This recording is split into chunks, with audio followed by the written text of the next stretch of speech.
আপনি বিটিএস নম্বর থেকে রিং দেওয়ার জন্য প্রথমে যে নম্বরে যে সিমে বিটিএস নাম্বারটা অ্যাক্টিভেট করা আছে সেই নম্বর থেকে 09601900900 তে রিং দিবেন। রিংটা ফ্রি, কোনো টাকা কাটবে না। এর জন্য রিং দিলে রিংটি অটোমেটিক্যালি কেটে যাবে এবং আপনারই বিটিএস নম্বর থেকে আপনাকে কল ব্যাক করা হবে, অটোমেটিক্যালি কল ব্যাক করা হবে। কল ব্যাক করা হলে আপনি কলটা রিসিভ করবেন। এখন লক্ষ্য করুন, আপনি যে নম্বরে রিং দিবেন সেই নম্বরটা প্রবেশ করান। আমি বিটিএস এর কাস্টমার কেয়ার নম্বর রিং দিব, তাই সেই নম্বরটি প্রবেশ করাচ্ছি। সেটা হচ্ছে 01965125066। লক্ষ্য করুন, নম্বরটা প্রবেশ করানোর পর আপনাকে হ্যাশ বাটন চাপ দিতে হবে। হ্যাশ বাটন চাপ দিলে আপনি যে নম্বরটি ডায়াল করেছেন সেই নম্বরে অটোমেটিক্যালি কানেক্ট হওয়া শুরু করবে।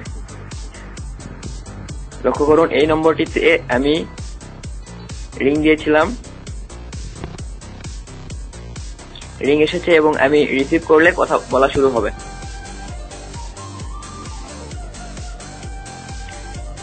এই যে দেখুন, টাইম উঠছে, কথা বলা শুরু হয়েছে।